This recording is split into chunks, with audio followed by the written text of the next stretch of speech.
Hey everyone, welcome back for another deep dive. Today we're going to be tackling something that I think a lot of our listeners are going to find relevant and honestly kind of stressful, the modern job market. Oh, for sure. And we've got a fascinating report here that really digs into the unique realities for job seekers today. And, well, millennials and Gen Z folks, you might feel this one in your souls. Yeah, it's really It's eye-opening. not sugarcoating anything, that's for sure. But what I appreciate is that it doesn't just highlight the problems. It actually offers some really practical advice for thriving in this environment. And that's what we're going to be unpacking in our deep dive today. That's the goal. So strap in, because we're about to get real about the job market. Sounds good. Okay, so like I mentioned, this report really zeroes in on the experiences of Gen Z and millennials in the job market. And, one thing that really jumped out at me is that it's not just like a post-pandemic thing. It highlights some pretty major shifts that were already happening before 2020. Oh, absolutely. I mean, the pandemic definitely acted like an accelerant. But the challenges facing younger workers today, well, they've been brewing for a while. Yeah, it's like a perfect storm situation. Exactly. You've got this combination of, well, like you said, pre-existing issues, and then these recent disruptions. So what's the context here? Like, what were some of the things younger generations were already grappling with even before the world turned upside down? Well, for starters, youth unemployment. For years, it's consistently been higher than the overall unemployment rate. Hmm. That's telling. It is. It suggests that there are some pretty fundamental obstacles that young people are facing as they try to kind of break into the workforce, you know? Right. So it's not just like a blip on the radar. It's been a persistent problem. Exactly. And I'm curious, what are some of the factors that have been contributing to this? I mean, I'm guessing student loans are a big one, right? Everyone's talking about that.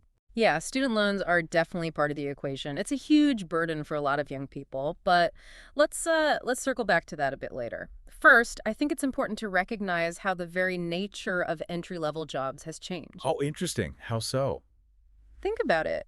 A lot of those traditional starter roles that people used to rely on to gain experience, those have been, well, a lot of them have been automated out of existence. Oh, yeah, makes sense. And even for the entry-level jobs that do remain, the competition is, I mean, it's fierce. Yeah. You need a specific degree, specialized skills, and often they even want you to have prior experience, which, I mean, come on, that's a real catch-22, isn't it? Like, you need experience to get a job, but you need a job to get experience. Like, how does that even work? Right. It's a classic dilemma. No wonder this report talks about, like, hundreds of applicants applying for even, like, relatively simple roles. Exactly. The competition is insane. And then on top of that, you've got this massive student loan debt looming over everything. Yeah, it's like a financial pressure cooker. It really is. And it's not just the debt itself, it's the way it influences career decisions. A lot of young professionals feel this immense pressure to land these high-paying jobs right out of the gate. Just to stay afloat, basically. Exactly, just to make their loan payments and keep their heads above water. And, this is in stark contrast to what, say, the baby boomer generation Oh, experienced. totally different landscape back then. Yeah. College was much more affordable, so they graduated with, well, significantly less debt. They had more flexibility to try different things, explore different career paths without this crushing financial burden. So they could kind of experiment a bit more, Exactly. take some risks. Right. And speaking of evolving work models, let's talk about remote work. Oh, yeah, the big elephant in the room. Right. It's been hailed as this great equalizer, but is it really living up to the hype? I'm not so sure. Well, this report certainly paints a more nuanced picture. Yeah, it does. I mean, there are definitely benefits, but it's not a utopia by any stretch. So what are some of the maybe less glamorous aspects of remote work that we need to be aware of? Well, for one, the competition pool has expanded dramatically. You're no longer just competing with people in your local area. Oh, right. It's global now. You could be up against someone on the other side of the world who's just as qualified, if not more so. Wow, that's a game changer. It is. And then there's the whole issue of work-life boundaries or the lack thereof. It can be really hard to disconnect when your office is also your living room. It's so easy for those lines to get blurred. It is. And that can lead to overwork, burnout, all sorts of negative consequences. Yeah, I can definitely see how that could happen.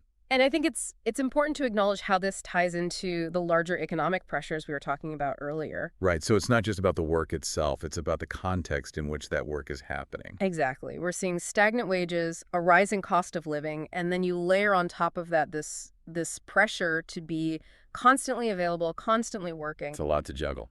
It is. And the financial stability that previous generations maybe took for granted, it's just not a reality for a lot of young professionals today. Right. It's a whole different ballgame now. Yeah, it is. Okay, so we've got intense competition, financial pressure, this evolving work landscape. Now, there's one more thing I want to touch on from this report that I found really intriguing, and that's the what they call the boomer wealth transfer. Ah. So what's the deal with that? Well, over the next few decades, we're going to see a massive transfer of wealth from the baby boomer generation to their heirs. Wow, massive in what sense? Like, how much are we talking? Trillions of dollars. It's a staggering amount. Trillions. Okay, that's a lot of zeros. It is. But here's the thing. This report cautions that this wealth transfer won't be evenly distributed, you know? Right, because wealth inequality is already a huge issue. Exactly. So while, yeah, some people might end up inheriting, significant sums, a lot of folks, especially those who are already struggling financially, they probably won't see much of an impact at all. So it's not like this magic bullet that's going to solve all the economic problems. No, not at all. More like a mixed bag, I guess. Yeah, I think that's a fair assessment. Okay, so we've talked about the challenges, but let's shift gears a bit. Let's get to the good stuff. What are some practical tips from this report that our listeners can use to actually thrive in this crazy job market? Okay, so first and foremost, when it comes to your resume, you need to be laser focused on your transferable skills. Okay, transferable skills, that's a term we hear a lot, but what does it actually mean in this context?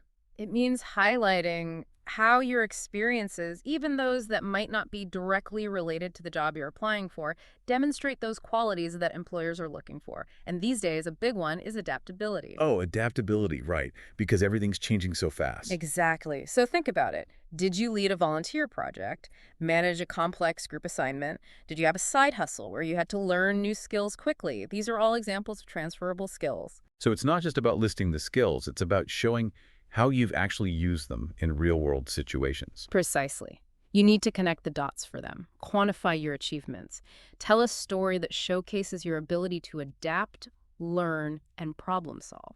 So it's almost like you're marketing yourself as a problem solver, no matter what the specific problem is. Yes, that's a great way to put it. And this carries over into the interview process as well.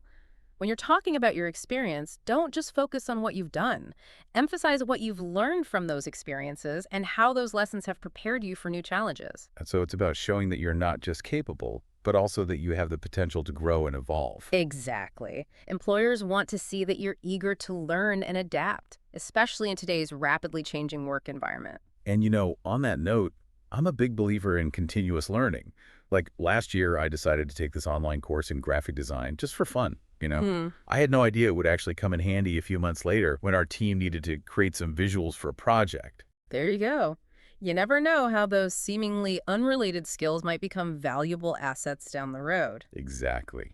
And speaking of valuable assets, another crucial piece of advice is to invest in your financial literacy. Okay, financial literacy. Break that down for us. It's about understanding the basics of managing your money. Budgeting, saving, even investing. It can feel intimidating, but there are so many resources available online, even through local community organizations. Yeah, don't be afraid to ask for help. Exactly. And honestly, it's empowering. The more you understand about your finances, the better equipped you'll be to navigate those economic pressures we were talking about earlier. So it's like taking control of your financial well-being. Absolutely. Love that. Okay, what else can our listeners do to kind of stand out from the crowd in this competitive market? Never underestimate the power of networking. Networking. Some people cringe when they hear that word. I know. But it doesn't have to be this stuffy corporate thing. It's really just about building genuine relationships and sharing knowledge. Exactly. It's about connection. Yeah. And you'd be surprised how many opportunities come from unexpected sources. So start with your existing network. Former classmates, colleagues, even friends and family. You never know who might have valuable insights or connections. And networking can be as simple as grabbing coffee with someone or attending an industry event. Right. Just get out there and connect with people. And be open to those unexpected conversations. Exactly. You never know where they might lead. Love that. Okay, so as we wrap up here, I want to touch on one more thing, which is the emotional side of job hunting. Because let's be real, it can be tough. Oh, it absolutely can. It's a roller coaster of emotions. The excitement, the anticipation, the disappointment, the frustration, it can really take a toll. Yeah, rejection is never fun, and then there's the uncertainty, the waiting game. Right. And, sometimes it can feel like you're just sending your resume into a black hole. Totally. So what advice do you have for our listeners who might be feeling discouraged or overwhelmed by the whole process? First and foremost, be kind to yourself. Yes, self-care is so important. It is. Job hunting is a marathon, not a sprint. So pace yourself, celebrate those small victories, and don't be afraid to lean on your support system. Your friends, your family, your mentors, they can offer a listening ear, a shoulder to cry on, or just a dose of encouragement when you need it most. Absolutely. And remember, every no is just getting you one step closer to a yes. That's a great way to look at it. So as we wrap up this deep dive, I want our listeners to walk away feeling empowered, not defeated. That's the goal. The modern job market may seem like an obstacle course at times, but with the right knowledge and strategies, you can not only navigate it, but truly thrive. Absolutely. We've covered a lot of ground today, from the unique challenges facing younger generations to some really practical advice for boosting your skills and building your resilience. Yeah, we've touched on everything from transferable skills to financial literacy to the importance of networking and self-care. So much good stuff. It is. And now it's time for you, our listeners, to take what you've learned and apply it to your own journey. Think about which of these tips and strategies resonated with you and start putting them into action. That's right. Take that first step, however small it might seem. And remember, this is a journey. There will be ups and downs, but with persistence, adaptability, and a belief in yourself, you can achieve your career goals. I love that. So keep learning, keep growing, and don't forget to celebrate those wins along the way. Yes, absolutely. And most importantly, remember, you're not alone in this. Not at all. All right, everyone, that's a wrap on this deep dive. Thanks for joining us, and we'll see you next time. See you then. Bye. Bye.